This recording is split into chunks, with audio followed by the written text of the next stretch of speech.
ok thank you very much jërëjëf rek dellu si waat ci beneen programme bi lii di waxtaan bi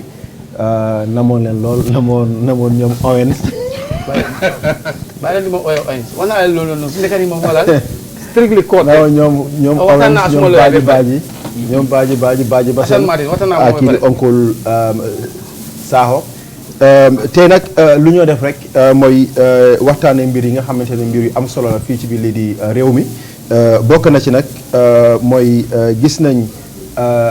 Dabax Malick si Facebook bi lu mu ooyee double standard right ndaxte mu ne ñi nga xamante ne ñoo jiite political parties yi jamono jii nii ñu ngi foofu ci biir lii di réewi Nigeria di waxtaanee mbir yi li nga xamante ne moom lii di draft constitution bi te ñii ñoo nekk politiciens yi nga xamante ne ñoom ñoo doon ŋaaña nguuri Gambia pour rek ñu daal di génnee li nga xamante ne moo nekk economic soldiers yi fii nii ndaxte dafa yàq li nga xamante ne moo nekk lii di suñ sarta réew waaye nag ñoom ñu ngi toog foofu noonu ci biir li Nigeria ñu ngi waxtaanee li nga xamante ne moo nekk wàllum réew mi sarta réew mi foofu ci biir li di Nigeria moom andi na si li nga xamante ne moo nekk lii di ay kaddu waaye tamit ñu daal di gis tamit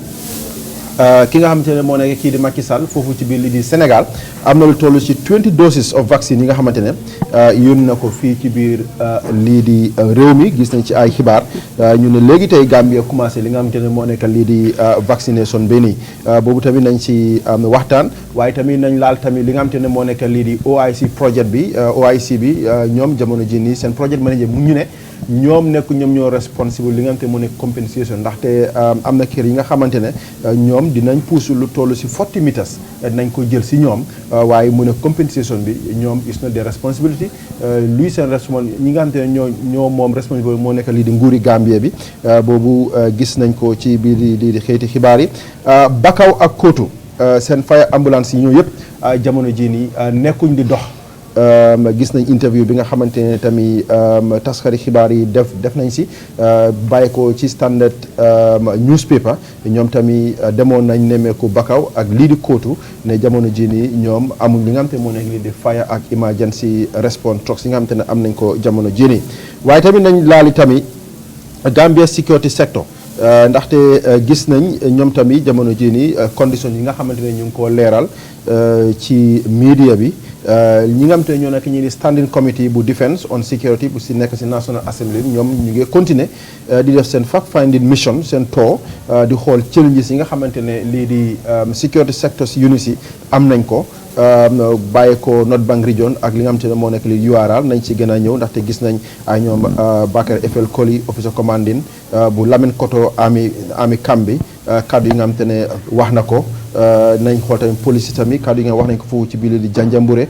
Bansang police station tamit kaddu yi nga xamante ne gars yi wax nañ ko waaye tamit dinañ xool tamit kañ la ñoo commencé li nga xamante ne moo nekk lii di vaccination bii nii waaye tamit dinañ xool tamit si $6 million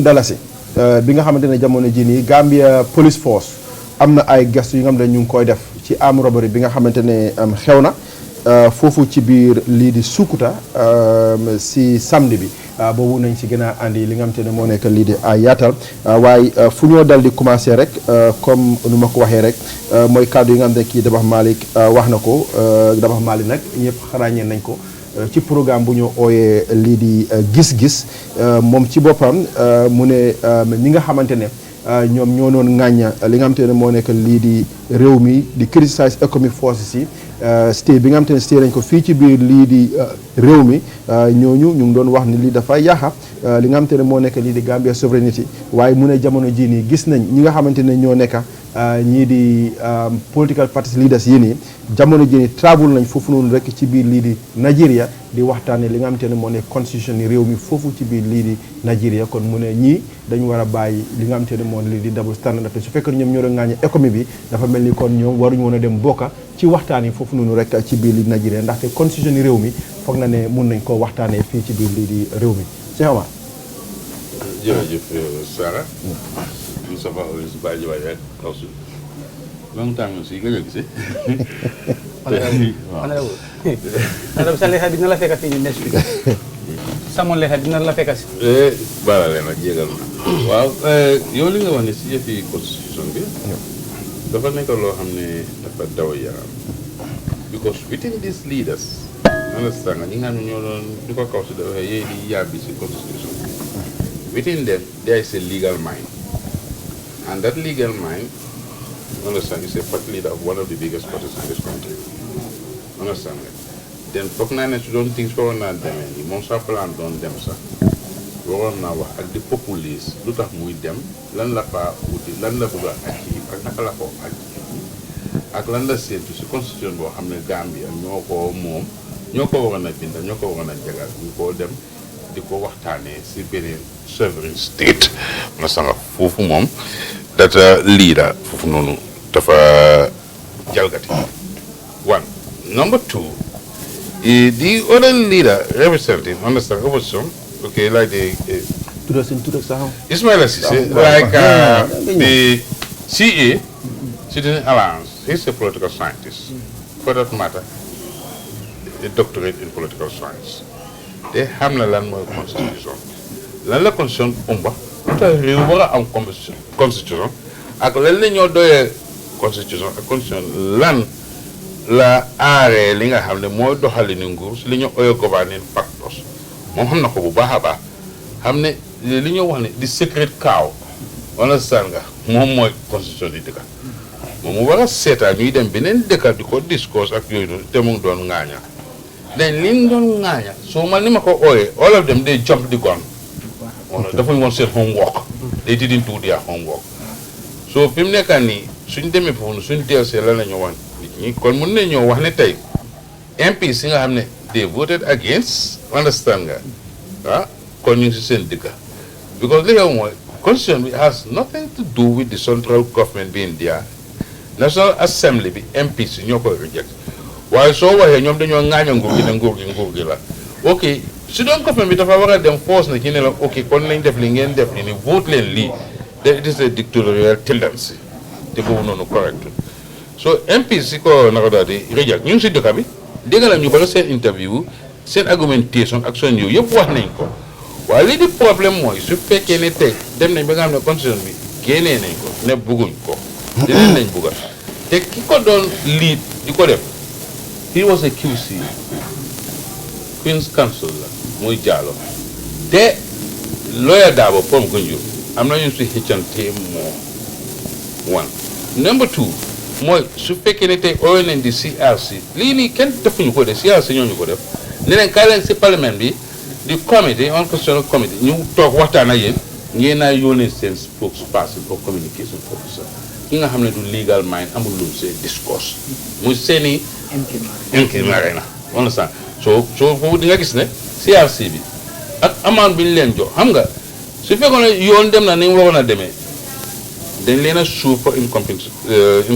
damages ba pare ñu compensate understand nga di state bi mooy ñan mooy ñun ñu fi nekk parce que moo ne boobu am na fu mu xëjoon ku nekk ngeen complain naan CT machine lii ah 16 million am na ak fi mu xëj dafa bari na waxuma sax waaye health sector bi likewise youth si xam nga dañ def employment no tegal ko youth empowerment ñu war a nekk self employed am ownership xam nga am na fu mu waroon a dugal soo man CRC bi laa bile ok waaye Dabakh Malick fu mu wéer waxam bi is not blaming the CRC moom lu moo wax moo nekk double standard bi nga xamante ni political leaders yi dañ ko dee play one fi nga xamante ne foofu la sukkandiku laal na li nga xamante ne moo nekk lii di moom si sovereignty of the Gambia mu ne économie bi is the same leaders ñoo doon criticiser ñun économie seen nekk fii nii dafay yaaxa suñ souveraineté yaa ngi mu ne soo di same ñooñu war ëlbateku dem biir Nigeria di waxtaan ak Goodluck Jonathan based on the sovereignty of this country. man fa laa njëkk a dooree. waaw fa laa njëkk a dooree. ma ñëw ma yokkaat si kaddu si Saara wax na boo déggee ñu ne sovereignty li wane na ne doomi réew yi ñu moom seen boppa seen yëfi neen ñu mën koo defal seen boppa wala tubaab bi mu ne ko sovereignty wala sànga so yow tey démb nga toogoon fële di xaañ ne économique seen nekka fii wala président bi di dem si réew yi bitim rek wala si conférence yi di ñaan moromam nguur yi di wax ne na gaay bàyyi seen soldats yi nekka fii pour ñun suñ kaaraange ak yu demee yooyu noonu xam nga loolu doon na loo xam ne daal politiciens yi ñu ngi ko doon joxoon président bi bu baax di laajte ñun loolu su nekkee loolu dina am daal jar na ñu laa jar suñu bopp suñ independence ak suñ sovereignty so dina ñaaw trop di same political parties wala sànga war a toog tee ñu gis ne loo xam ne daal in fact when it comes to sovereignty is something more solid pour mu define suñ sovereignty mooy constitution bi mu war a dem si biti war a seetaat ñun Gambien constitution boobu naka la ñoo def lu delloo si ko fii waay xam nga loolu doon na loo xam ne lu ñaaw suy dégg la sovereignty bi la ñoo jooy tey ñaata at la 56 si weer bi 56 years ñu war a toog ba ñun suñ constitution yi boppa ñu war a génn si biti ñu dem waxtaanee ko si biti man comme noo ko waxee daal doon na loo xam ne daal ñun ñu neen si biir néeg lañ waroon a toog ñu waxtaanee ko mu jëm comme nu mu daan defee suñu aada cosaan ñu neen suñu amee problème ñu xool Saara kan la dee rus wala Njaay kan la dee rus ñu dem toog si kooku néega understand la ñu waxtaanee si mu jëm waaye bi génn dem si biir gis ne ñëpp xam ne ne Gambia ñu ngi am constitutional crisis te lu gën a ñaaw sax ñoom yi neen sax ñu doon joxoñ government baaraam yi tuuma ne suñ souveraineté bi jaay nañ ko ba pare ak yu demee noonu ñoom yi neen ñoo bokk ak gaal dem toog Nigeria di si waxtaanee bu gaa jaay réew mi foofu rek non pas daaw. bu gaa jaay réew mi foofu rek dafa métti rek ba tey 50 years nga xool war a nekk 56 years ba tey yow mun loo am xam-xam bi mun loo designer sa bopp mun loo toog yow kenn nga aar sa sovereignty doon na loo xam ne daal dinañ ko ñaawlu trop so man foog naa lii nekkoon na loo xam ne mu delluwaat si néegi député yi ñoomi neen ñu waxtaanee ko wala in fact balaa ñu ñëw foofu di issue of constitution war a change constitution bi ak yooyu noonu soo demee Amérique benn constitution bi moo fa nekka luñ dee def dañ ko dee review ñu xool ñu xool ne fii féeboon ñu génne ko kii lu mu nekka di def Biden loolu la nekka di def fan yi Joe Biden mu ngi change policy yoo xam ne moom gis na ne féeboot American si waaw so the inception of this new government man toon yaakaaroon naa ñoom tam yooyu lañ doon def dina doon loo xam ne dina save xaalis ñu maintain 1996 constitution bi ñu xool 97 thank you ñu xool loo xam ne baaxut pour ñun ñu génne ko waaye based on their interest bu ñëwee seet neen ñu xam ne ñoom i neen féeboot leen ñu change ko that what gave birth to the the induction of the former vice president ak yoon parce que the clause which is talking about age féeboot leen ak yu demee yu bëri mu ngi woon si constitution bi ñu génnee ko loo xam ne jurutoon ñiiroo ngaaroo sax si biti sax kenn yëgul ne Gambia nii la fa demee so lu tax ñu ñëw ba tey dugal xaalis bu bëri liggéey bi mënut a nekk xaalis bi ñu ñaax ko noonu invel war a jóg Gambia waat dem ba beneen dëkk at least su dañ doon jóg Banjul dem toog dëkki Saara sax waxtaanee ko foofu dinañ ko apprécier dinañ ko apprécier waaye jéegi dem jërëjëf Badji ok in this situation dëgg dama si am like two positions. First, dama totally disagree with Dabax de yardstick bu mu use pour measure double standard dama say totally disagree. Why? It's because mënuloo compare li nga xamante ne moom mooy participation on a dialogue ak outside your country ak li nga xamante ne moom mooy foreign troops occupation in your country. Big respect to Dabakh Malik, but this time around mënuma agree ak moom in this instance lu mu use as a yardstick to compare what he calls double standard. Lu tax ma wax loolu mooy and dama bëgg a askan bi ñu déglu ma faram-fàcce foofu bara ma dugga to my final position. Njëlbeen bi is either you participate or you don't participate. Terewut nguuri Gambia invite nañ a foreign person pour mu ñëw to lead li nga xamante ne that is what the government of the day calls national dialogue. Or anyhow that they may call it, but dialogue on anyhow they may call it. International. No, lu leer laa wax ma ne to lead pour mu jiite. What they call a national dialogue or anyhow they may call it. Foog na loolu free na boppam nuñ ko mënti tuddee national la sub-regional international salaamul xayri lu leer ba leer mooy it was supposed to be a national dialogue. Nguuri Gambia suñ invite toon good luck mu ñëw fii ndax dina fi doon ñëw question mark it is at the discretion of the people luñ ko tontoo baax na ñaareeli pàcca bi mooy for the fact ne good luck ñëw na dafa open a room for dialogue among ñi nga xamante ne moom mooy the existing fractions in the political system. So léegi to take part in the final part of the dialogue ak suñ ko defoon China sax dem ak ñàkk a dem mënut koo wécci man si suma gis-gis and it is political party leader bu dem political party supporter bu dem terewul beneen political party leader su demee di dialogue bi dafa am because xam naa ne ñëpp duñ génn so léegi where it should have been foofu lay xala nangutoo tuuti ak honorable Sakho li mu wax balaa ñu doon dem su fekkee réew mi moo leen ñor waaw lu leer la wax de balaa ñu doon dem su fekkee réew mi moo leen ñor waroon nañoo mun a toog ne man de kaw subaa ji maa ngi ñëw teewal Star FM pour dem fële ci Independence Stadium waaye gannaaw nag last time bi waxoon naa ne Independence Stadium dafa màgget for example balaa ñu faa dem lii moo ma faa yóbbu national event moo ma faa yóbbu they could have done the same thing in as much as gëm naa li nga xamante ne moom mooy the sovereignty is in you bu nekk si pàcca bu njëkk si constitution mais ne doole bi si yow la nekk te yow boobu bu mu ko doon wax doomi réew mi la wax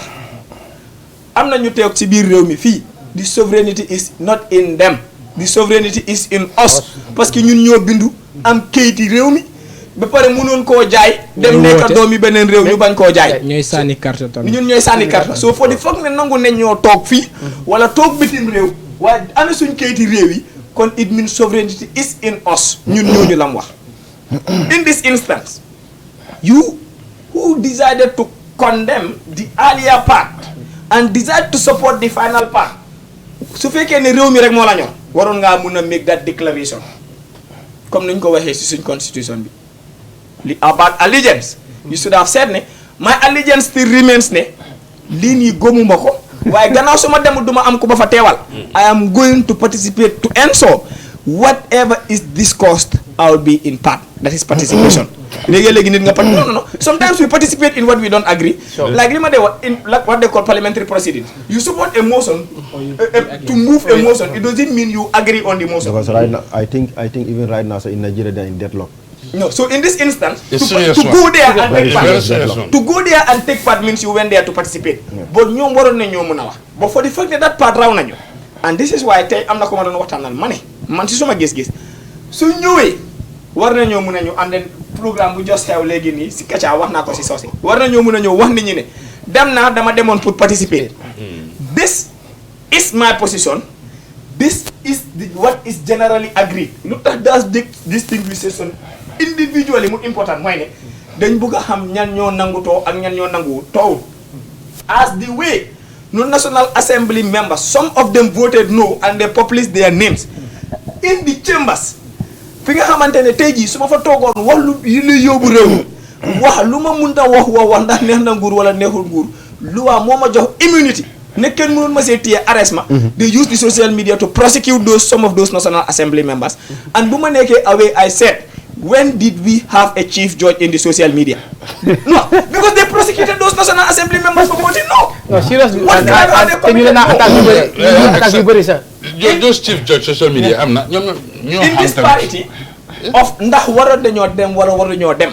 man li ma dee wax mooy lii suñ ko yóbbuwoon ba gannaaw China ñu discussé ko foofu noonu still suñ ñëwee fii National Assembly decide to sit and even pass it it is not still the constitution of the Gambia except it passed the referendum and let's remember it doesn't say simple majority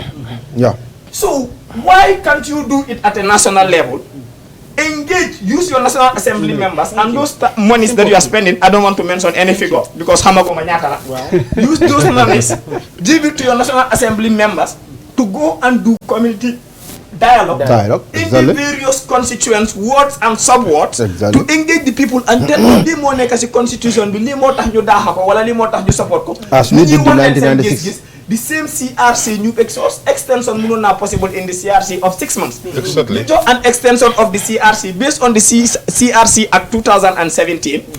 New York Caldense and Manda, New York Ward National Assembly. Su jëlé a bottom up approach nit ñi dinañ ko jallalé parce que suñu boss la. Su jëlé bottom approach duñ ko jallalé parce que xamuñ ko.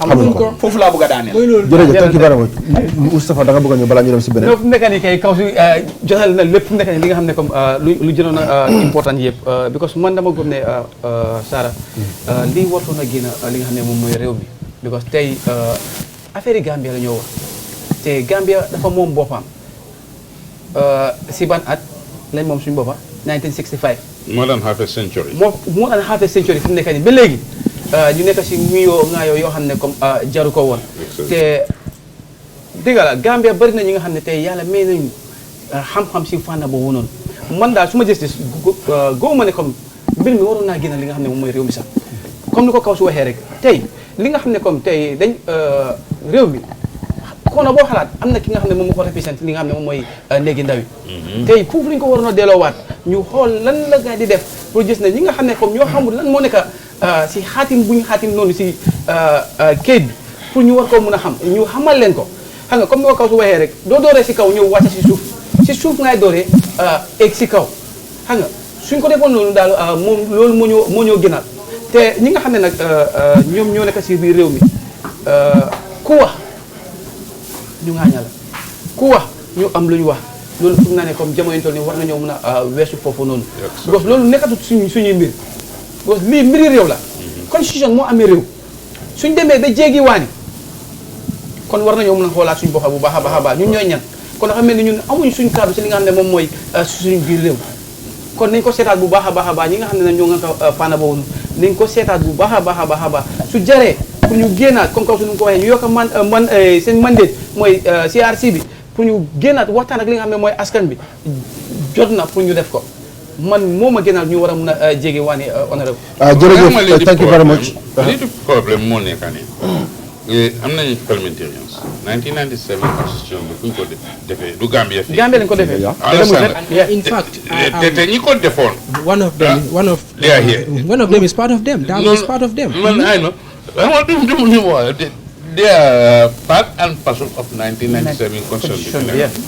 Okay, Lena. Social media bi kii di wax mooy chief judges ñoo dee hang nit ñoo dee hang everything. Understand ñoom duñ dee judge ñu la dee hang straight away. But there is one thing. Xam nga lii bi xewee am na party leaders yoo xam ne ok ak even Yankuba Touré kesam bi da ngaa dégg entering clause ak yi nii ak ok demal nga laajte lii kaw su doon wax ne nga dem ñu jox leen xaalis bi ñu dem seen community o nga jël member of parliament nga discourse sa ñoom lan mooy entering clause lan lay baasu bylaws lan lay clauses understand nga bi nga seet yan answers nga am si li nga xam ne sax dafa méngoo wala sax clause ak law mu nga woon am na yi nga xam ne can CAN SHALL waaw will ak yooyu noonu also understand nga léegi-léegi sax nga dégg cap 1 cap 2 section 3 exactly so moo tax ma ne xeebuma suñ National Assembly bi de but they need to be doing their homework understand nga because su fekkee ne lii nii am na ba nga woon a vote mu jeex they go and lie on their laurels. Thank you very much. Time is going. Time is going. Man dina nang lu ma bëggoon a yokk si lii mooy baaji may ma rek because lu ma bëggoon a yokk si lii mooy and why are we making it to look ne musutoon a xew si Gambia seen bi Gambia 65 la am independence amuñu woon constitution in 65 and there was an election people voted for no ñu ne bëgguñu woon total independence ñu dem 1970 lañ doog a am total independence lañ doog a am li nga xamante ne moom mooy suñu republican status. Why is this one an exception and ñu present ko in a way ku xamut taarix dafa foog ne loolu mu ngeen doog a am bi this is not the first time that a constitution is been kicked up. All right, thank you very much léegi ñu dem si solidarité bi African solidarity si vaccine to 20,000 doses yi nga xamante ne yooyu la président Macky jox na ko Gambia nag jox na ko ñi nga xamante ne ñoo nekk ñii di Guinée Bissau tamit mu ne dafay wane lii di African solidarity loolu moo tax mu joxe doses yooyu noonu to Gambia. ba pare gis nañ director of health kii di Moustapha Bitey daal di wax standard newspaper ne medicine control agency régulateur ñi nga xam ne ñoo doon réguler li nga xamante ne moo nekk lii di all medical products fii ci biir réew mi approve nañ pour ñu use lii di vaccine bii nii di AstraZeneca COVID-19 vaccine fii ci biir lii di réew mi mu ne jamono jii nii ñoom organise nañ te pare nañ te ñu ngi liggéey ci importation yi vaccine bii nii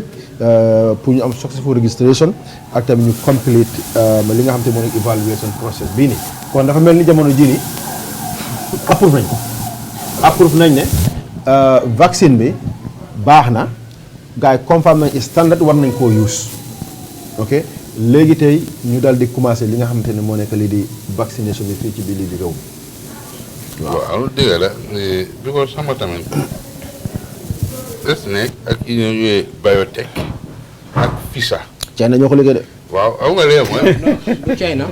Oxford ñoo ko liggéey. waaw déedéet bii. AstraZeneca vaccine bi. waaw bii bii nii is made by China's Sinopharm laboratory.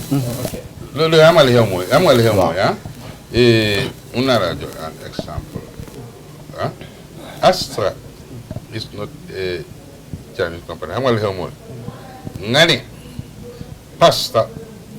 national food yi Italie la waaye taxul Gambia san ko tooga di ko saaf waaw and it's good so noonu la mel because am nga beneen company tam ba ak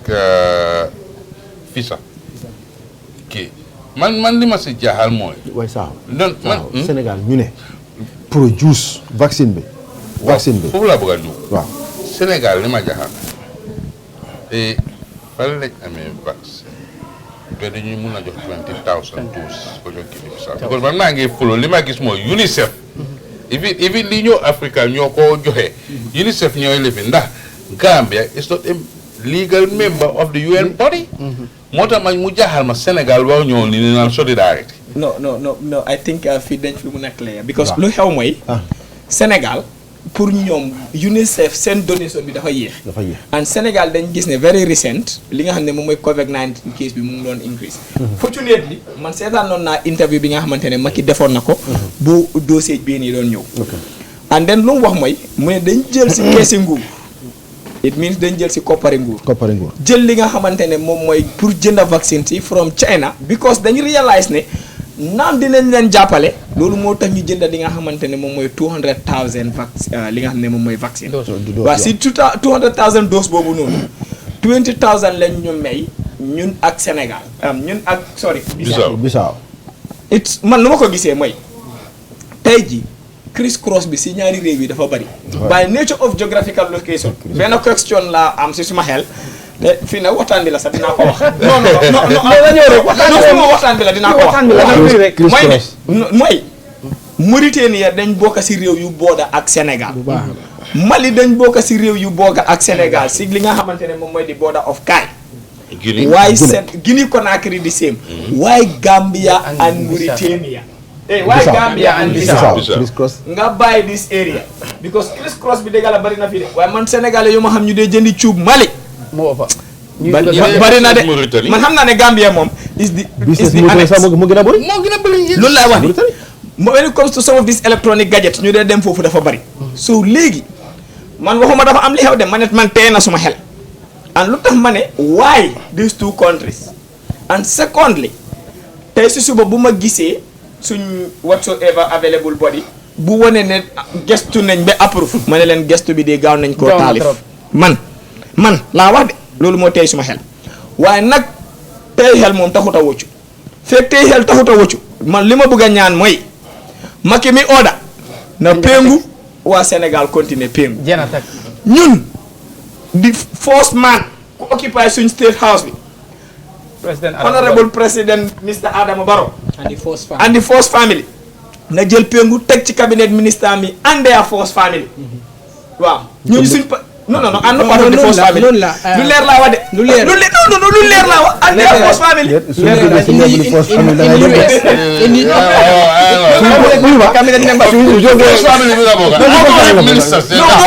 first family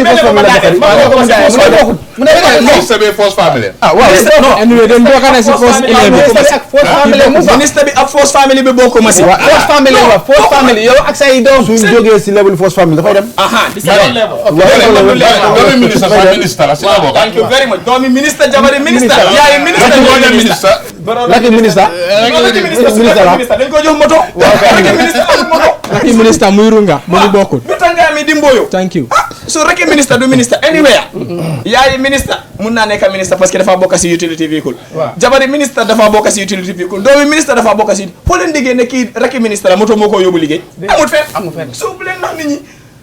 di ministers and their first family suñ fa jógee ñu doog a ñëw ci yi nga xamante ne ñoom ñooy gestukat yi di health workers gannaaw ñoom ñoo ko approve nañ leen ko jox with their first family xam naa ne 10,000 vaccine bi su jeexut dose bi su jeexut suñ fa jógee ñu ñëw si bundu tasam waaw non suñ man kenn nangu naa su jógee su fekkee ne jeexut comme si li nga waxee first family yaa ngi in the US su jeexut first family ñoo njëkk a we are not in US we are in the Gambia no leadership by example president elect then now president of America daf ko wane whilst he was the president elect dafa jël vaccine and wane ko andu réew moomu even the former president sax in US non waaye am nañu péngu balaa leen a péngu waaw Putin Indonesia Putin doomam bi la use waaw man waxuma loolu waaye li ma laa woon mooy suñ ko jëlee foofu dañoo daanu honorable Gambia fii ñoom ñi nga xam ne ñoom ñoo jiite nañ ga jël vaccine yi ñu si des topp honorable da nga am si 996 bi amuloo si ma ne non jotuloo si 996 léegi jot si 996 ñu leen a fay suñu xaalis ñun ñoo dem ba mu dal seen xel ñu jël ko man de man waxuma dal na suma xel loolu door suma xel ñooñu suñ jëlee dinaa jël fekk jëluñ Kawsu man dinaa ànd ak yow ñooñu leen jiital te ñoom la ñoo fay suñ jëlut man dama jël nañ ko delloo mais gaay dañoo jël teraanga nag ku la ko jox da nga koo jël soo paree mais yowaat ko Kawsu nañ ko jël gaay dañoo jël nga toog 3 weeks ma jël nga advice te nañ ko social media ñëpp waaw mooy wax nga léegi problème mooy ñun li ñoo wax dina jël ndax du jël dafa war a jël ok waaw ñun ñuy wax fi nii dana xam incubation time bi waaw loolu tam mun ci waaw wala sano waxuñ fi incubation time xam nga du problème bi mooy déedéet li ma wax by exemple lañ ko la ñu have 3 weeks set non man suñu jëlee sax man ñeme naa jël di fu leen di xam nga man suma point of debate waaye gis nga lu ñoo daw si mu ngi si gis nga any vaccine boo gis am na ay side effects. Oh yes. Medication. All medication because even démb boo doon seetaan Sénégal. ñoom seen boobu seen ministre bi su boppam wax na ne am na ay side effects yi nga xamante ne because moom moo ko njëkk a jël sax am na ay side effects yi nga xamante ne ñu ngi si so those side effects miinut ne vaccine bi baaxul. And there was a research that was conducted barki démba BBC ñu ngi ko doon play kooku mu ne it can go sometimes depending on the immune system of the person. mun naa dem 24 hours to 72 hours. léegi man my point is honorable tey gis nga bu ñu doon yokk salaire président bi mooy njëkk a yokk salaire kenn coowul because moom mooy président mu ne di previous salary féewut ko the national assembly members bu mu tey ñëwee ñoom lañ ko jox ID card bu mu ñëwee ñoom lañ ko tey jii man ak yow ñu ngi war a dem rang pour utiliser because no that's the fact ñu licence Gambia yëpp expire na last December ñu ngi war a dem rang pour renew suñu licence yi ñoom suñ paree duñ renew duñ rang seen office lañ la fekk léegi sëñ bi opportunity comes sky first come first half they are the first time li dem first half non leena mun naa see d'accord ak yéen honorable mu la ko wax dara d'accord non mun naa wax dara famille bi daal non su kay jël liñ d'accord understand whether it is first second or third family loolu moom is irrelevant of li ma wax man li ma wax di preventive measures yi nga xam ne moom lañ war a jël because man maa ngi follow lii kii li wax 72 hours side effects yi na day jox dafa la make lu uncomfortable parce que sa body bi dafa itch ak yooyu noonu man xam nga li ma wax moo tax ma ne incubation time bi lan la ba pare benn tey gisaguma koo xam ne or any institution or state bu wax ne na mos nga ñu ne jigéen ñi biir la elected in more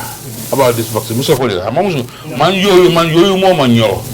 te in fact ñu ngi gëstu xam nga how far égal nda koo xam ne is above 60 nda di AstraZeneca vaccine bi baax na si koo xam ne he is above 60 waaw mun naa jël vaccine it la ñoo xool ak di populace and the number waaye side effects yi maa wax moo wax mooy ku pregnant lactating mother ak ki nga xam ne dama ngay dem on chemotherapy and things like that because man maa ngi follow understand nga et puis suma experience yenn lifi ñu noonu yi medicine ak medical factors understand nga am nga fii lu ñu dee sonal yaa ngi soo demee jënd garab dañ ko nata jox la yow li si in whole bi si biir ndax koo xam ne sax menstrual cycle bi sax dafa inaccurate xam nga na demul accurate ndax war naa use lii xam nga man foofu laay waxee xam nga moo tax yaa ngi épidémiologiste dañu war di génn di wax information understand tey ñoo docteur bi tey waroon nañoo génn oo ñu wax hand in glove waaye fi mu nekk ni ñoom ñu ngi wax ne vaccination xam nga lu nekk ku nekk ngay xalaatu wér xam nga naka la mel su yaa ngi tey lii bi mu xewee kenn xalaatut naka dooti naka lañ ko faagagalee naka laa amee ku nekk nga wax ne non ñun africain yi amaguñ defaguñ ni amul tax ku nekk ngay xalaat di def tool on it waaye xalaatuñ di humanity in it xam nga loolu daf ñu dee sonal lu bare bare waaye man daal na research bi gën a continuer waaye tey bu ñu ma ko tegalee na ma péngul dinaa péngul thank you very much thank you very much li nga péngu waaye léegi Mbam ñi nga xam ne ñoom ñoo war a test si Sara si ñi nga xam ne ñoo ko war a joxe docteur naka la sax Moustapha Biteye we have ki nga xam ne pare na pour volunteer honorable Sakho Cheikh Omar Sakho pare na pour volunteer mu nekk first person for the whole nation non am a candidate kon de nee na man Star FM the whole media house yu nekk Gambie man maa volunteer ñu njëkk a maa test COVID-19 ba tangoon man test nañ ma fa COVID léegi in fact were you certified because you were promised to be digoon nañ ma ko de te gisaguma ko de I think I would even use this opportunity sax to remind them digoon nañ ma ne dañ ma certified te gisuma suma certificate thank you te certificate bi ñëw si gàttal balaa ñoo dem tamit dinaa oo ñi ñu nekk si health sector yi especially Modou Ndiaye ak teamam bi na ngay génn si ñu waxtaan ak askan bi ñu xam vaccine bi ñam ñoo ko war a jël am ban effet la de am si doomi aadama yow loolu am solo la because gars yi génn waxtaan thank you gars yi génn waxtaan xaw ma gerte baa ñu de waaye dex gi moom mos ngaa gis Modou Ndiaye fu ñu ko interview in public or fu ñu ko interview within a hospital or fu ñu ko interview talking to the populace fu ñu ko interview nekk tay office am la it's a disappointment man am naa interview yu bëri ak moom waaye si within health facilities yi waaw du fa génn waaw loolu thank you very much léegi ñu ñëw si ñu wax nit yi ne ñan ñoo war a jël vaccine bi naka lañ ko war a disseminated to the reliable available health sectors fii si réew mi. baaji the reality is Gambia government luñ si wax du lu wér because nga li xew waaw moo léegi gëstukat yi ñu ngi gëstu vaccine si yoon ñëpp nangu nañ ne période bu vaccine dee jël bii nii jëlu that time so there are a lot of information si nga xamante ne international ñu defar vaccine bi sax xamaguñ ko tey jii suñ xoolee li nga xamante ne moom mooy this muted system of what they call the UK virus ndax bii nii sax dina ko mun a faj wala déet loolu mu ngi ci soo tey jii soo buggee put a commitment to the Gambia government yéen leen a dugal si effort yi wala ñu ok thank you very much léegi balaa daal ni ñu dugal si a funny situation man foog naa ne dafa war a doon loo xam ne ñoom leer na leen ñu doog ko ñu war koo doog a indi pour ñu ne Gambia lii mu ngi kaw su mu ngi laa wax ne ñu ko defal sax leeru leen jërëjëf Boris Johnson mu ngi see wax thank you very much they are taking it léegi nañ dugal ci OIC gis nañ seen acting project manager bi bu OIC secretariat mu ne compensation for properties demolished ñi nga xam ne dañ leen yaaxa pour ñu construct li nga xam te ne moo nekk lii de ay yoon pour 2022 head of state and government summit bi responsibility li nga xam te ne moo nekk lii di nguur gi is not the responsibility of the secretariat because ñoom ñu bëri borom kër yu bëri ñoom ñu ngi yaakaar ne secretariat bi ñoom ñoo leen war a compenser waaye benn tey wax na ne mu ne identify na place yi nga xamante ne they are affected because expansion of 22 kilometer Bati Harit highway bi boobu Stinkoona up to Yundum dafa war a nekk dual carriage benn tey am na yi nga xamante ne dañ ko identify tamit order 50 kilometers urban roads yi nga xamante ne yooyu tamit dañ leen identify so am na ñi nga xamante ne ñu nekk si Bati Harit highway bi 40 meters bi nga xamante ne dinañ ko jël si ñoom right ñi nga xamante ne ñu ngi nekk si yeneen new road si ñoo def ini Greater Banjul area yooyu is going to be 14 meters ok waaye mu ne su fekkente ne yow da nga encourage si yoon bi ok bul expect dañ lay compenser waaye ñi nga xamante ne ok daf leen affect yoon bi moo leen affect ñu jël si ñoom ñooñu government dina leen compenser monetary terms. waaw am nga li xew am nga li xew mooy soo amee li ñu oyee sa assignment sa title lease am nga ko ba pare waaye soo demee ba lease 7 nit ñoo ko lee sign from ci dem sauvé kana ko trace di cartographer kana ko supervise kana ko approve up to the palm sec to the minister xanaa foofu noonu saay si kër gi bi nga xam ne da nga si dee attaque sa assignment nekku fa am nañu bëri dañ enroach doon la sànga boobu noonu political la di fault lies with the administration because ñoo ne da ngaa dem rek ne damaa liste foog assignment bi bokk si that assignment bi ñu ooy noonu di diit on a sa dafa ànda balaa laa jox sa liste document so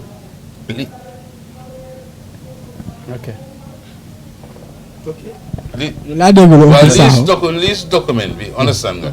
dafa nekk loo xam ne ba pare last di kii sign mooy docteur Henry Carroll waaw process bu mu dee jël bu mu dee jël so waaw te loolu all the time mu ngi attaque ak loolu xam nga sa post title deed draw nañ ko def nañu waaye bii dangaa jëlaati sauvé yëpp from the Department of Lands ak yooyu noonu so who is at fault naka la ñuy def ba enroute am na lu bala si baatin xaadil highway bi man toog naa koo xam ne mu ngi physical plan ne mu ngi laa woon ne la su fekkoon ne ñu ngi nekkoon si bridge boobu naka baatin xaadil highway balaa ngaa ñëw kenn du fa def dara mu ne am na yenn yoo xam ne ñu ngi fa peeg si nekkoon dañ enroute romba ko waaw saa yow soo demee nga encourage nga romba even though su fekkee ne nga ne administration fall du na jaana fale na ne xam nga ne loolu baaxut su problème ñëwee you are going to face the music ñale di dew not face the music right now ñoom ñoo nekk di face the music loolu dëgg la bañu ma loolu waaye ma ne lu tax am nga dara soo koo jël documents ñoom lu ma wax tamit si waaye ñoom ñëpp seen fol la yow yaa ngi amee sa own document yow xam nga ne fi nga em nga dem dugal xaalis laba karab ñu yokkal la non am nga li ma nga yokka am nga li ku si yokk moom lu si fekk lu nekk moom yow non am nga li ma title deed bi su ñëw la moo àndal da nga ko war a mini da nga ko war a cek moo tax ñu dee seen beneen sauvé yow waaye ndax ñoom dinañ ko dee cek suñ ko cekoon ba mu jaar si yoon ñu kon doo enroute because doo jox sax sa liste document foofu laay waxee waaye am na ñu bëri nag dañu def maatee sàccal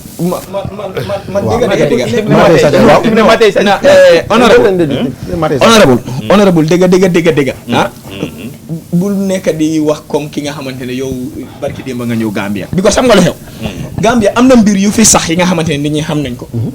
kuy sa nijaay kuy sa maam kuy sa mag léegi nii yéen a ma fi bëgg a def loolu rakki keneen so non gis nga réew mi man I still maintain my position. I will not mention it for today except su fekkee ne wax bi def na doon toll fu ma ko mentionné waaye still su ma hopeless boobu noonu maa ngi ci di léegi lu ma nekk di wax mooy non na leer nga leer hopeless ne réew mi du dem na leer non su ma hope ne réew mi du dem moom ba léegi man te jamono toll nga xamal ne yaa ngi am ku nga xam ne daf la war a ñëw fekkas no honorable let's look at things like this Barton highway bu ñu dee wax airport Johnson to Sitting Corner one time bu yàggoo dara he was one time local government and land minister clearly wax na mu ne physical planning bu ñu doon draw dañ ko from the center of the road si digg yoon bi ma laaka ko olof ba si wet bi béykat bu ko gën a jege dafa waroon na nekk li nga xamante ne moom mooy ñeent fukki mètre 40 meters it means yoon bi yëpp waroon naa nekk 80 meters ndax mut na ko jaruta laaj benn bi sax ndax mut na 40 meters so léegi my point is tey yow soo defee loolu sëñ Moustapha di liggéey si nguur mu dem mbuboo ci kenn kooku ñëw mu jox ko kayit bu correct mu sampa fence fekk keneen ñëw toppasi Modou Badji bugg a ñëw sampa ñu ne ko ne non amuloo doole xam nga luy ñëw xew keneen mooy ñëw sampa ba tey jii ba léegi nii ñu ngay wax yoon boobu bu ñu ko doon coowoo 2017 16 ba léegi day a new building that have been erected am na ñuy samp am na area si nga xamante ni benn time dama toog ma ne damaa ñëw start si benn programme on that because dafa am iri yi nga xam ne dangaa dem mu leer na de yaa ngi toppa yoon bi mu ngi fine de nga gis kenn ki nga xam ne génne na 2 meters kiram mu teg ko si yoon bi si moom la ne nit ki mu def loolu bala ngaa sori sax bala ngaa sori koñi Oye Johnson bi waaye sëñ bi soo compté next Johnson bi loolu moo tax ñoo ko tere tali non soo compté du jeex am na kër yoo xam ne dafa ñëw ba dugg si biir yoon bi soo taawee fii doo mën a gis beneen tali bi fële ne la soo compté du jeex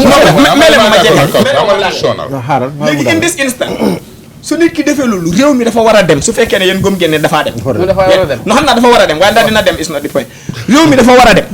léegi réew mi naka la ñoo def mu dem mooy nit ku def loolu noonu jël sa fees génnee 1 meter 2 meters teg ko si mbedda bi te teguloo ko fenn yow nga ñëw sampa loolu nguur ñëw war a daanee loolu noonu in other countries you pray for the demolition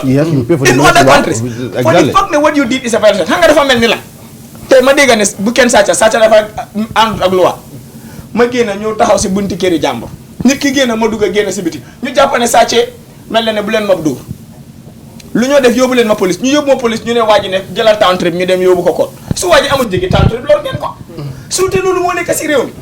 léegi nañ xool at bi nga xamante ne moom mooy comme nuñ ko tuddee li nga xamante ne moom mooy physical planning and development act bi déglu laaj bu physical planning mean physically either it is going to be structure or whatever li nga xamante ne is a physical structure dañ ko war a plan càmbar ko pour lan li nga xamante ne moom mooy développement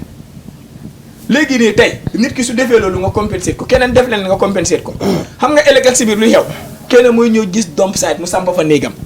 ëllëg ak si biir mu ne compensate when are we going to move forward never so man my point is ñun Gambia dañ bëgg a host a special li nga xamante ne moom mooy OIC doo ba léegi maa ngi ñàkk a yaakaar bu bari ndax OIC dinañ ko mën a non man maa mën naa wax dëgg dama ñàkk a yaakaar bu bari I want them to prove me wrong waaye ñàkk naa yaakaar bu bari ndax Gambia mun nañoo host OIC si plan si nga xamante ne yooyu la ñoo mébét si jamono bi nga xam ne moom lañ toll parce que février moom almost jeex na si maaj la ñoo dugga si doguma la sax barki démb rek si ngénte ki nga xam ne moom mooy Seeku bi ñu ko doon xëccoo foofu noonu ma ne comme this période bi nga xam ne comme pour ñu host OIC bi is very short te lu ko war a xew yëpp ndax lu ko war a doxloo lépp mat na pour mu dox del ñu xëccoo ba def si nga xam ne naka la wax ñoo fekkaat ñu foofu noonu ñu jeexale li nga xam ne moom mooy waxtaan bi but Kawsu nekkul yow kenn yaa am lifin boobu noonu si yow because tey man dama gëm ne comme buñ ko yàggee cootu benn tey ñun gisaguñu fenn fuñ teg bu international Sadada international airport bi rénové nañ ko fan yi na si conference center bi airport bi ñu nekk airport ko samp ba pare yow nga ne teg bloc de Moustapha airport bi du ñu samp ba pare xamal yow mooy ma la leer dañ ko rénové non xamal yow 5 star non gaay nga wax non déglu ak ñaxay yoon la gaay wax xamal yow si airport bi fi mu nekk nii la ma fa nekk North West ñoo fi njëkk a nawee Amérique déglu même rek ñu stop leen fi mu nekk nii gadget si fa nekk ak bagage si léegi mën nañu am direct flight to Washington or New York because of gadget si wala sànga sécurité te nekku fa woon xam nga ni ci ñu ngay xalaat ne airport bi nangami million lañ ko rénové te waaye duñ dee calculer gadget si di gadget si waaw même rek gadget si time bi fa airport bi la doon nekk ak budget si mu fa indi woon time boobu noonu soo ne 20 years ago or so understand or 15 years ñaata nga daan freight yi ak tey ñaata nga freight yi what is the size of the flights they did something liggéey nañ moom liggéey nañ waaye what we see is not enough man naa ne liggéey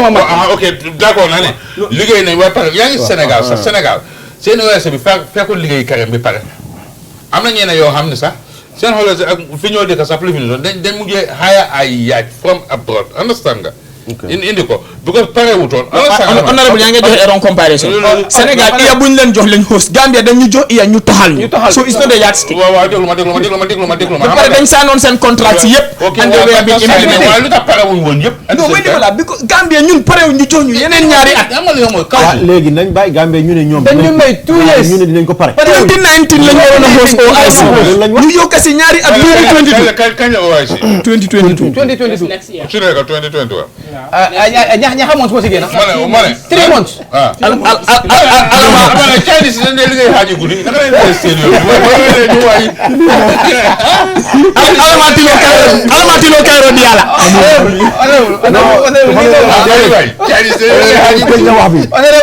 léegi su fekkee ne Chinese ñoo koy liggéey dafa pare waxtu ak waxtu. non waaye xam nga ne water project bi sax pareegul. waaw boobu mën koo gis pareegul. waaw boobu pareegul boobu mun si yoon. it's almost 4 months rek. man lu ma yoon bi dafa war a am standard gadgets yi nga xamante ne the issue of water hydrants ñu ngi ko fa waxtaane woon for emergency rescue wall. non yooyu yëpp waaw so moo tax ma ne non yooyu yëpp soo nekkee around bu Sumbala yoon bi moom dégg hydrant si am na benn boo xam ne mu soo ngi fi nekkee yaa ngi around soo demee ba Yiram Sumbala Bamba da ngay gis ko wala nga dem noonu am na benn réservoir foo nekk bu nawet boobu noonu foo wota wala sànq man li ma wax mooy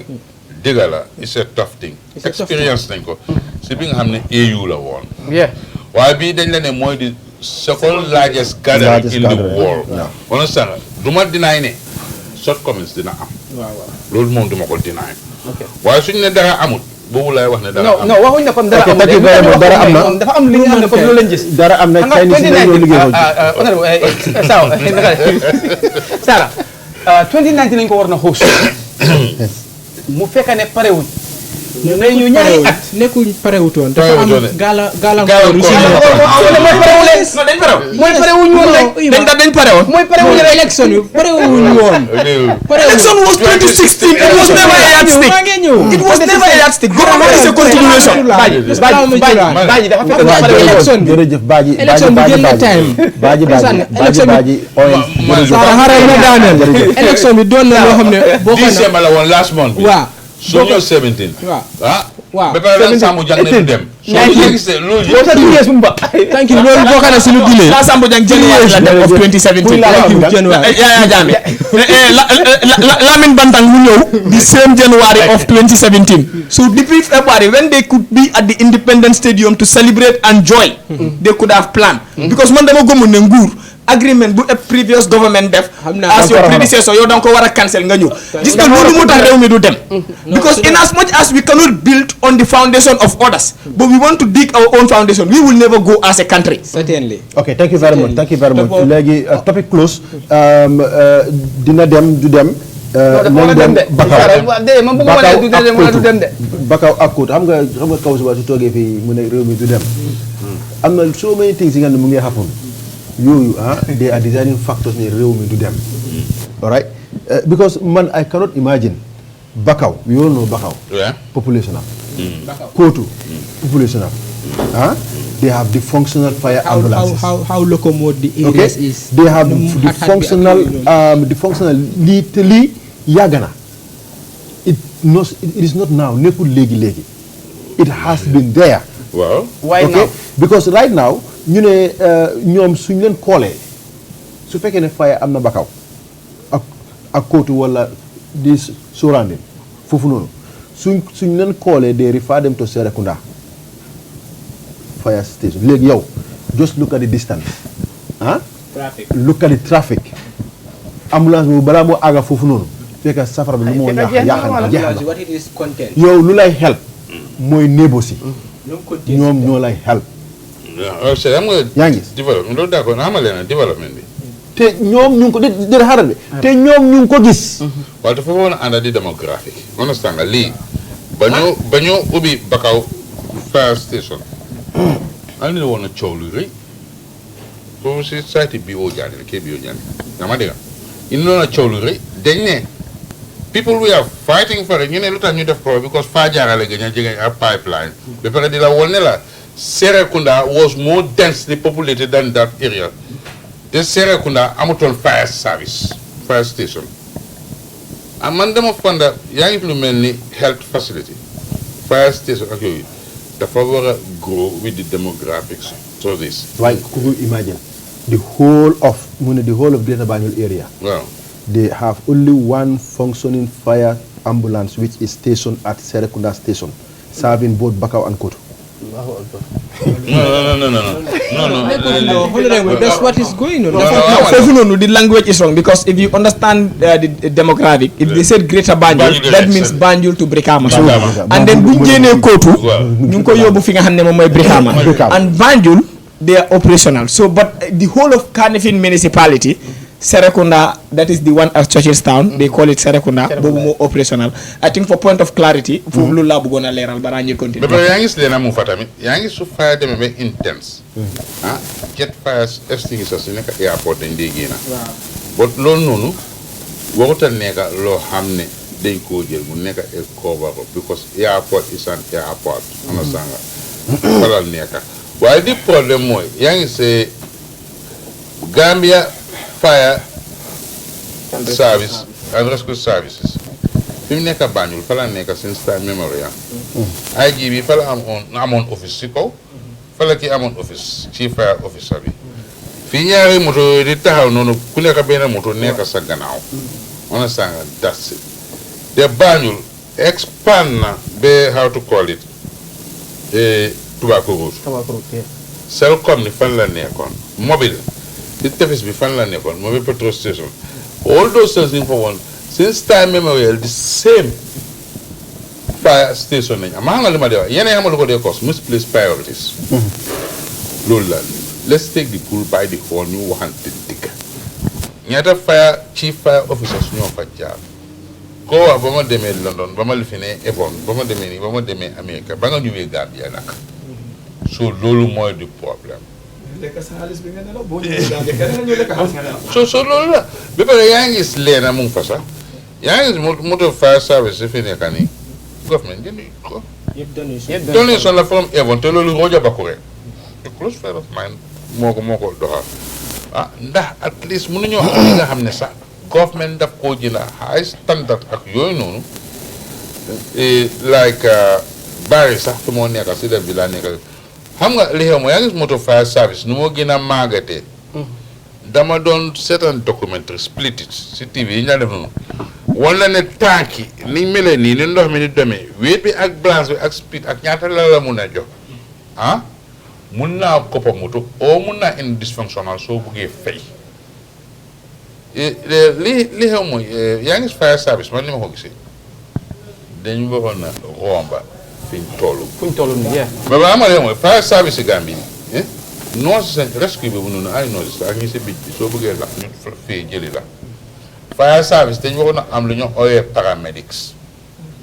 sen ambulance dafa waxona nek lo xamné buñ la ci dugalé mën nañ la jam xoti la génné li ñoo def ko suy exercice bunti Edward Francis Small Hospital Hospital docteur bi leen mi dañoo écouter rek jox ko dina xam ban room nga dem xam nga training bi no training bi dafa laak yaa ma dégg training bi dafa laak ba pare man li ma si ragal li ma discuss si fire service with paramedics ak l'hôpital xam nga li ma si ragal this OIC li nga ko wax ni dama xalaat fi health xam nga dama xalaat si fi health helipad sax foo xam ne hélicoptère mun naa taxaw pour medical rescue ak yooyu noonu yëpp moo tax ma ne dina am short comments waaye fire service moom dëgg doxut. waaye soo xoolee building bi including sa petrol yëpp doon na building yoo xam ne am nañ fi helipad bu ñu génnee seen design bi te maa ngi yoon foofu noonu balaa event bi di start ñu doon play benn documentary sort of about the building itself. wane neen helipad bi wane hélicoptère mu ñëw naaw jógee fa taxaw feneen ak yooyu noonu. gisuñ hélicoptère bu fa taxaw comme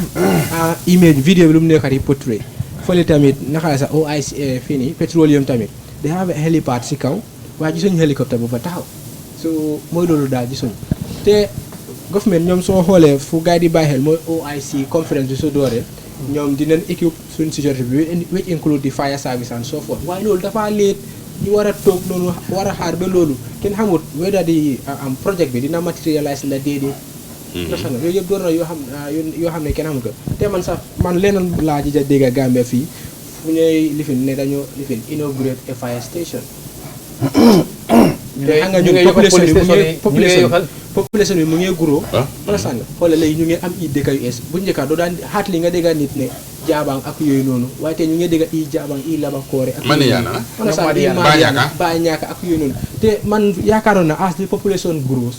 such services dafa war a expand in line with the population ak yooyu noonu understand nga so daal man gis naa dafa late is a big shame sax yow fii si combo bi sax ñu war a am scarcity of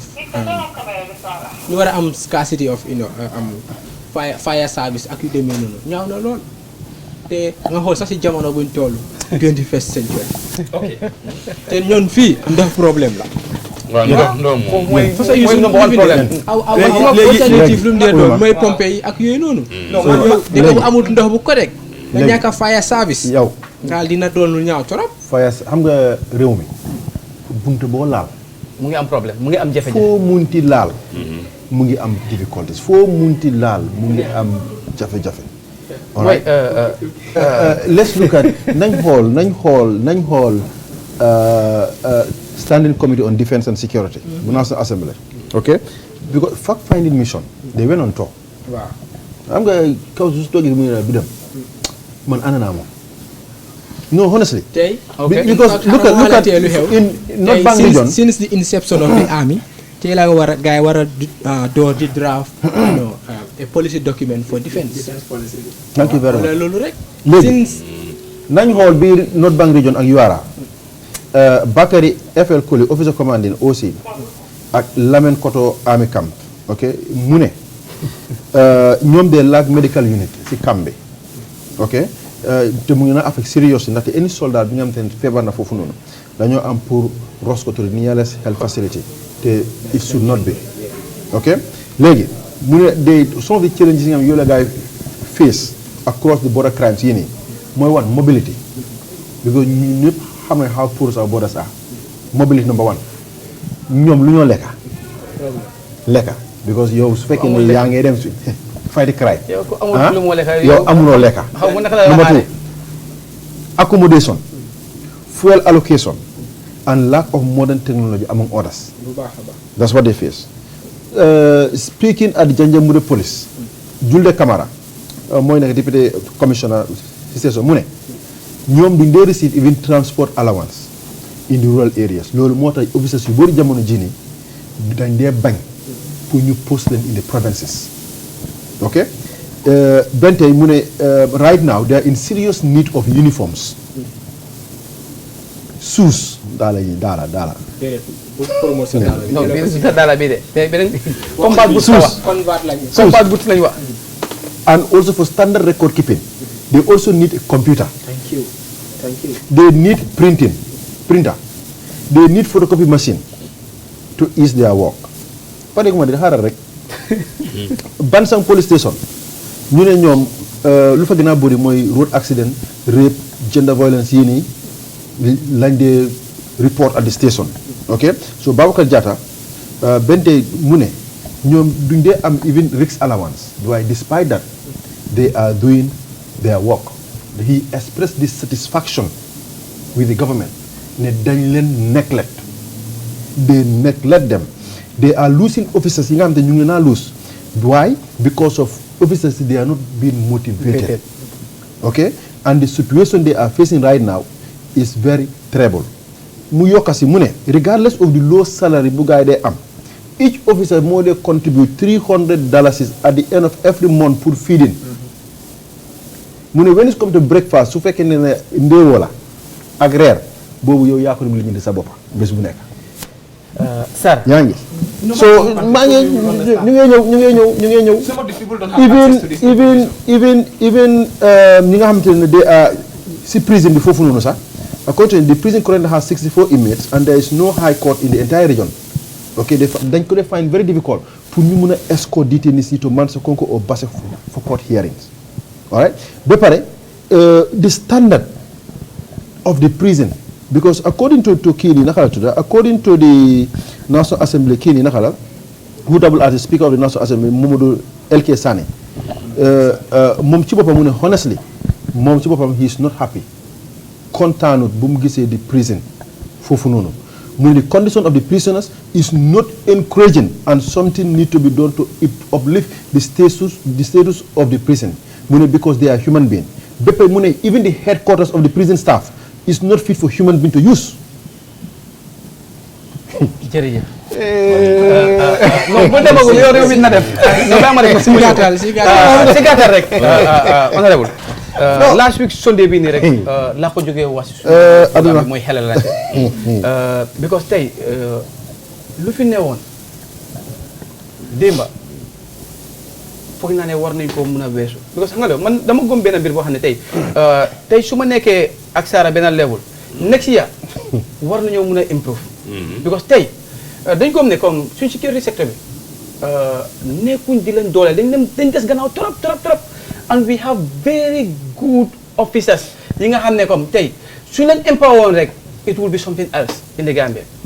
because tey nga war a xool benn ma njëkkee police si within at yu néew yi nii ñaata officers la gars yi ñàkk ñi nga xam ne ñoo bàyyi réew mi dem président di sentin army bi di sentin lan moo tax ñi yëpp di dem di former président amoon na toll noonu benn stage boo xam ne mun doon jooy mun na laccewaat gars yi lan moo tax suma officers yi nekk di dem war nañu ko mun a seetaan lii feebar la boo xam ne comme yàgg na fa comme kaw suñu ndee wala rek di nga am na benn mbir yoo xam ne comme suñu la ko dénkee nga jiite ko foog nga gestu ñi nga xam ne ñooñu nga nekk di liggéeyal waxuñ la nga toog si onda di AC su fekkee ne staff waxuñ la nga nekk si onda AC bi rek ki nga xam ne moo nekk di dem si fil bi xamuloo lan la nekk di yow dafa nekk jafe-jafe yow su fekkente ne staff quotas yi. It's not fit for human habitat. Prison bi nag. No, how about the cells? The cells yi nag. man foofu laa bëggoon. non si gën a funny mooy. $300 a month for lunch. It's like everybody contribute $10 for lunch. Yeah. And then it's very very very unfortunate ne ba léegi suñ National Assembly bi after doing this dañu ñëw develop seen resolution. And many a times it end up gathering dust. Because that's true. This is not the first store embarked. I remember by a time andon nañ ak the standing committee on education. You them some of the toilet facilities nga xamne gis nañ ko in some of the schools. Do mane they are not fit for human use de. But honestly, even though you nekk ci koñ bobu sa they were not using them. Seriously, because su fa bay jublu daf day daw. Wow. When we honestly, and what I'm saying is not a gossip there. It's factual, luñ gis. But after writing those reports and whatever, I was hot. 1 year later, because it was almost in the 13th month, ñu call ma, ñu ne ma al nata janne de bare fo sign tur la jamma fo ngo fo sign hani ñaato ta kili mon soto ñu ne ñëwoon ngeen fii de waaye su ñun suñ fii bi léegi benn jëm kanam amu fi so léegi it is in these two folds si man nu ma ko mën a analyser mooy first the state has a responsibility. That is the biggest stakeholder. But division of the state, I'll put it into the executive, then when you to the other arm of the state, which is the National Assembly. State's responsibility is generic. Man agyo akeren silanjbo. But in the two arms of the government, the executive, ñom ñoo dé défar li nga xamantene mom moy budget. Chamber lan lañ wara dundi. Su jëlé xaalisi defense, xaalisi interior def ko ci li nga xamantene mom moy workshops. I love that name. Def ko ci li nga xamantene mom moy podiums. Tukki dem ñew. Faté li nga xamantene mom moy the structures ak the people directly in the structures. Réew mi du dem. Dafa métti sax. Su fekkee ne di National Assembly tamit am nañ a belief ne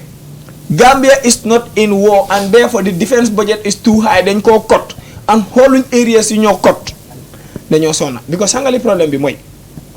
these difficulties the top officers yéeguñ ko ku si wàcca moto moo laa yóbbu soo muytuwut sa moto bi yaa koo dawal ñu bàyyi ko sa loxo nga jëlee ko sa kër yóbbu ko sa liggéeykaay paak ko in the worst case scenario sa benn junior mu fóot ko for mu raxas ko lem bang foo mu fóot ko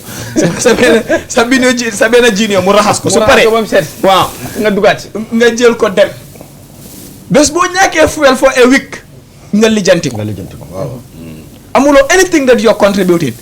yow yaay dem si senior citizens si yow la ñoo fay for just to sit and discuss about this issue you are paid but the people why you are paid are not receiving this. So léegi nii mooy li ma dee wax mooy ñaari mbir su fekkee ne ñu gëm ne réew mi dina dem yaakaar ngeen ne réew mi dina dem war nañ ko mën a bàyyi xel mooy percentage increment on salaries. man góoma loolu lu ñu war a génne la parce que percentage increment yaa ngi dooleel ñu si kaw gën a néewal ñu si suuf. secondly budget should be up bottom up approach la ñu war a use pour suñu budget si. nekkul top bottom up. nañ suñoo développé budget in July ñu wax everybody si tunda boo nekk lan mooy seen need base yi ngeen développe bugga nañ nangam bugga nañ nangam ngeen développe ko ngeen seen ko it goes to the region, all the region compile their reports, they send it to the national find out develop a reports and present it to the National Assembly. Simple. The National Assembly reviews, approve or otherwise approve the same bottom up approach boom use mu watch from the up bottom mu dem. Then why accountability will be easy. Tey man su ma nekkee si Kulikoro ñu ma binda ne soxla naa li nga xamante ne moom mooy 25 bags of this 25 bags of that 25 bags of that nangami liters of fuel and oil suma boss su ma ko joxee du ma ko ñemee yóbbu suma kër parce que dinaa xam ne ëllëg ak si biir I have to write a report it goes to my boss. dinaa ko mun a use mu delloo ko waat at the end of every quarter ñu jox leen seen ration. by the end of the other quarter ñu receive a report on the ration and they receive another ration. réew mi su boobaa dina dem. and then no ñun lu maa wax de tey ñu ko déglu sax am na ñuy toog di wax ne kii nii dafa feebar si boppa no seriously because they think that shouldn't work. loolu seen gis-gis la. man li ma gis Makati mun naa faa wax li ma fa gis shortcomings is not the present day decadence present day ak su police bi I was there in 2010. Jara was the deputy director of prisons moo fa nekk. Jibril Jawo deputy commissioner Serekunda moo di commissioner. SPO Sonko moo nekkoon si prisons bi. man maa ngi fa woon gis naa li doon dox. mun naa wax ne Gagny Touré was the governor. bi kii di lijjanti France mu jox commissioner Jawo dañ ko rénové toon di toilets corrugate seats seen living conditions yi yëpp. because deputy commissioner bi fa nekk woon chief superintendent la woon ba mu fa jógee kañ indi woon mu ne moom lu dëkk si néeg bii nii loolu moom is a fact waaye Jawo tey moo nekk KM as deputy commissioner. ça moom rénové sama wu soo kanam Jara bi mu fa nekkee président si man li ma gis dañ leen joxoon seen gida moom bi mu ñëwee moo change loolu noonu yëpp yaa ngi gis that time sa fancy police bi ñu ko bil yaa ngi li Sonko daan def xaalis si président si man dama ko fekkee te officier su ma ne ko mun na la ñottu ñoom Kéba Cissé ñoom Baro ñëpp ñi ci suufi ne nañu si président bi daf la ko daal jëndal toute brosse troos yëre sa xaalis dafa amoon foo xam ne fa lañ la ko dencal because job bi is not government people within all the institution ak committee ñoo leen ko jox soo gisoon président si fa nekkoon da ngaa fond officer sa they were need wala sax nga fañ da duñ la nit ñi si président lañ jógee ak yooyu noonu am nga man li ma fon it's not a punishment center non rehabilitation waaye xam nga man li ma gis foofu noonu discussion naa ko officer si ma laa wax ni xam nga lan la sot commune si fa nekk xam nga mooy lan tey te mos naa taxaw si court house dama saaga tëj officer bi ñu wax ne mu téye ma géey la tura mu ngi foofu noonu waaye after dañ ma laaj amata it was some time ago dama compté 21 cadet ASP dugal GTT ayo 6 months ni MDI cost them Stratford nga ñëw ñu dool a cadet ASP ñi nga xam ne ñoo xam di job ñi nga xam ne ñoo de jox seen cadet ñi nga xam ne ñoo xam lan mooy doomu aadama ak naka laa fonctionner am na ñooñu promotion bi nekkaatut escalier pour ne da ngaa éeg comme di rang non promotion bi ki nga xam ak ki nga defal yooyu so moo taxoon officer senior officer su bari dañ bàyyi dem seen yoon because xam nga tey yow du gënal bi si trafic bi o nga dem si nga gis cadet ASP yi ngaa gis te balaa ngaa nekk ak cadet ASP dafa am loo war a saaf te aussi nga daan nekk fi mu nekk rank yi dafa bare ba léegi ASP xam nga mooy lan iso yi si fan xam nga xanu ba lanoon ko na police post gannaaw fii nii suñu kër ak yooyu noonu yëpp ASP la ba de dat rank su te nanoon police léegi mooy iso yi ndax loolu mu ngi fa woon waaw number 2 li nga ne daala dafa ñaaka uniforme ak yooyu noonu police du la jëndal daala uniforme il faut se supply sa daala dañ la ko daan supply say am na time boo xam ne am na police non am na time police yi nañ doon bind POLIC wante Sarah soo waxee supply amul loolu dina ma jaaxal fan naa yàggul ni ñu ngi receive woon materials from donors. non xam nga kii li moo wax man xam naa fi ma waxee dinaa ñëw dama la police dañ amoon seen ñawkat ak seen yëpp loolu déglu ma yaa ngi gis soo dañ bindoon POLIC ni ci complexe soo ñu jël affaire yi engrave ko si draw ko si bu njëkk ba it was metallic emblem ba moo nekk gaal ak yooyu yëpp police yi after seen bouton yi tool suma bouton yi la si seen buba yi gré saat si yaa maa dégga bu njëkk ba bouton yi dafa nuroo silver dañ ko daan silver mu clean police uniform bi moo sol bëccëg from 8 o'clock in the morning to 4 o'clock in the afternoon ak 4 o'clock in the afternoon ba midnight du benn ak la moo sant from midnight to 8 in the morning night duty uniform black la daan nekka parce que fu la ni séenee dina xam ne police a ngay ñëw yëpp a ngi clean ba fa Evans di nekka mbuub di fa nekka ak ñoom Babacar Ndaw waa ñi fa nekka tey yow soo jëlee sa saajin yónni ko pour mu àndaa sa jabar dem marché oo nga yónni sa saajin pour mu gunge sa doom school ak yooyu noonu da nga gis ne working ethics ak morals du fa nekkaati police ñawkat yi ñu daan employ ñi ñu daan indi police officers si nga xam ne ñoo daan uti lanay ron police station si lanay ron précis ak yooyu comme Fred Lloyd Evans bi mu nekkee fii ne mile 2 suñu la fa indi waan daf daan parade gars yi yëpp suba xamal lim daan def demal ñibbi mu ne fii ne du dëjëkaayu doomu aadama fii ne c'est précis dañ laa téye rek doo gis sa magistrat ñu ñëw ne la fa damp xam nga those officers si fa nekkoon ñi daan rectify the thing lu tax ñu bàyyi leen ñu dem oo suñu retire ante bi police advisors or ñu group something motivation wax nañ ko ñu bàyyi ñaa ko woon de even create academies so that they can be there and be lecturers exactly in training sectors. No, actually I think the police they have their own academy. fekkente ne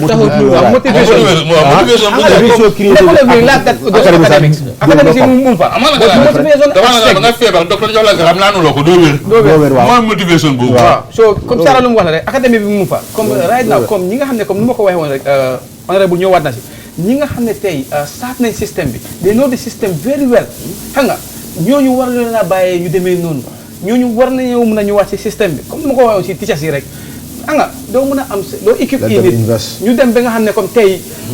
they are on top there te if you are not motivated dem seriously boy am na keneen ku am motivation na ko ten si dëkk bi ñi nga xam ne kat wrestling ñoo ko stop léegi daal we need to motivate Sara même ñëw ñoo xaar mooy xam nga wax nga ne demoon nañ too defuñ gis nañ comment yu Mamadou LK Sané wax ok and I read it in English dañ ko quote in honesty I am not happy with what I saw at the prison. The condition of the prisoners is not encouraging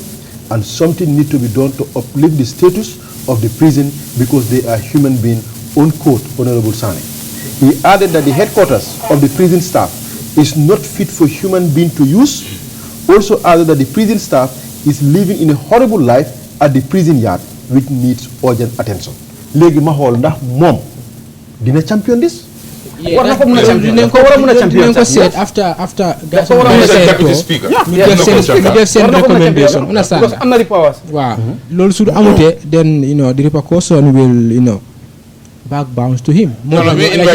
waaw non loolu moo tax ma ne ma it will back bounce to him te soo xoolee dañ aaga jamono boo xam ne information dafa sensitive ba nga xam ne dañu war a graduate di ko caaxaanee understand nga boo kana si loo xam ne ñii ñu ngi koo joytu especially those in the provinces the police security officers soo xoolee déema sa TRRC lieutenant colonel Bojang mu fa woon the then commandant of the famous bulldozer understand nga bu mu ñëwee mu ñëw ak référence ñoom records yi doon képp ak yooyu noonu mu ngi ñëw ak file yu bëri ñaari file bu di pogal indi ko pour wane moom mu mën a at least recall some of the activities they were going through understand nga ñëw ak book yooyu ma foogoon naa léegi sécurité bi war naa weesu foo xam ne ñu dugal si digitalisation bi ba nga xam ne at least parce que yu soo amee flash nga dugal sa poste rek nga ñëw birth certificate nag waaw wala nga send ko email forget about the birth certificate issue understand am na dëkk bu Sara wax ni tam ñoom most of their cases is about human right violation ak yu demee noonu understand nga so am nañ fi ñoo xam ne dañ ay si wàllu boobu noonu waaye keeping them here not activists within the security sector jigéen yi am na ñoo xam ne ñu ngi fi understand nga so lii daal man maa ngi yaakaar no am na a handful of evidence man ak facts moo tax ma yaakaar waxtu xoj nañu si gàttal lii di naxalaati sax security sector reform bi war naa doon loo xam ne su paree dina doon loo xam ne dina address problème jafe-jafe yoo xam ne security ñu ngi ko jànkuwanteel si jamono ji ndax security sector reform bi gars yi def nañ ko naxala down up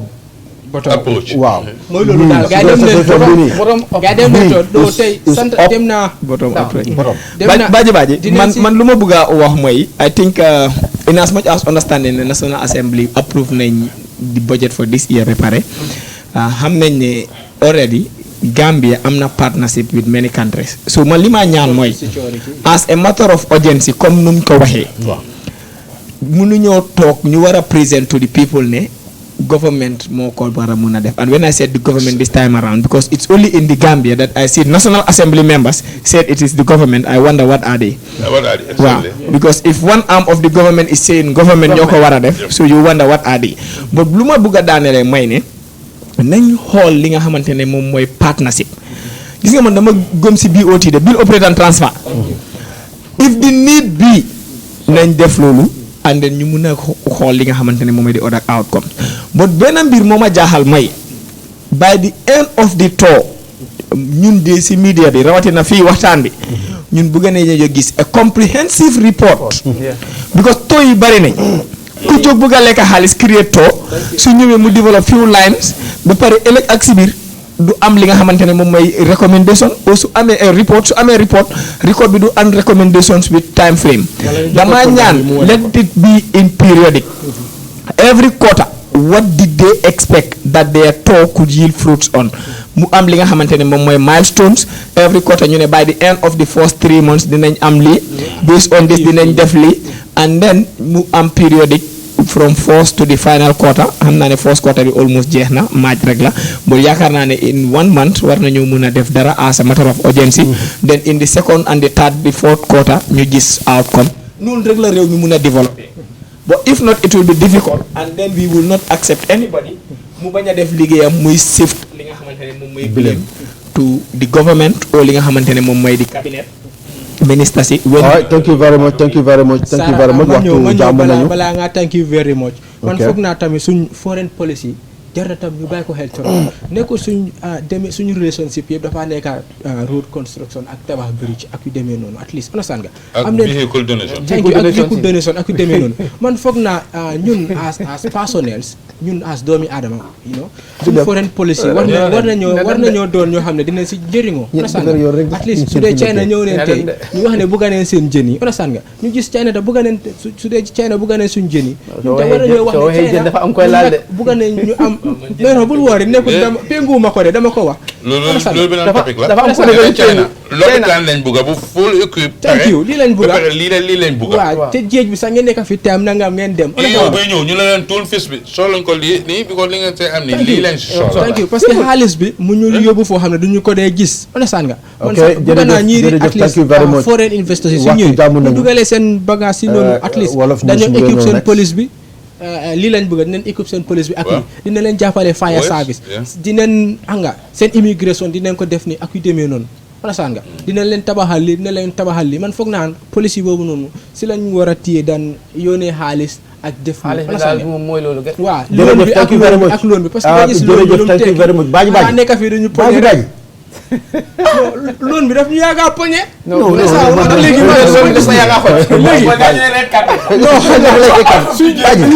loon bi mu ngi tax ñu wane dëkk bi du dem understand nga man bëgg naa léegi mu doon bata exchange understand nga tabaxal la ñu lii ñu wàññi workshop bi waaw jërëjëf thank you very much te département si léegi xam ne ñu gars yi doo yóbbu too parce que xam ne ñu leen di attaque ak ñu leen du attaque léegi soo leen attaqué doo dem too yaa dem yenn département sax ñu oola ñu ne booy kaay yéen nii ak lii understand nga te loolu mooy dem réew mi kanam soo ñu toog fi nekku ne dañ nekk fii di leen xaaña luy yóbbu réew mi kanam la ñooy waxtaane ngeen bàyyi suñu ñëwee seen office yi dañu attaque leen ñu ne yéen a dee def lii jërëjëf thank you very much noonu la fa dee demee non tey sa yaram jërëjëf mun na am mun na am ni nag moom di ko attaque jërëjëf thank you very much waxtu jàmm nañu lu ñoo def rek ñu dal di tàggatoo di jaajëfal ñi nga xamante ne ñu nekk si control room bi ñëpp mënuñoo lim ñëpp di jaajëfal tamit ñi nga xamante ne ñu nekk caméra crew bi ak ñi nga xamante ne ñooñu doon déglu di ñu seetaan ci li nga xamante ne moo nekk lii di Star TV ak ñi nga xam ne ñu ñoo toppa ci social media bi ak ñi nga xamante ne ñu ngi bitim réew ñu ngi ñoo toppa si waasi bi tamit ñoom ñëpp ñu ne naa gërëm si saa bu rafet bi nga xamante ne ñu ngi ko def waaye bentee ñu ngi wax gaay ne anything li nga xamante ne am nañ ko rek any complaint bi nga xam ne am nañ ko ñoom tamit rek mun nañoo jot mun nañoo email Star TV mun nañoo call tamit Star wala mun nañu call Kaws mun nañu call anybody here because ñun ñëpp our numbers our email address mu ngi nekk on our social media mu ngaa dem foofu noonu nga call ñu nga yónnee sa bataaxal pour nga wax ñu li nga xamante ne yow loolu mooy sa contribution wala li nga xamante ne mooy sa contribution si di wéy ñun ñu ngee conduct li nga xamante ne moo nekk lii di waxtaan bi fii nii waaw kon di leen wax jërë ngeen jëf thank you very much ci déglu bu rafet bi ak seetaan bu rafet bi di leen jox dox daje ba Friday insha allah bye bye ciao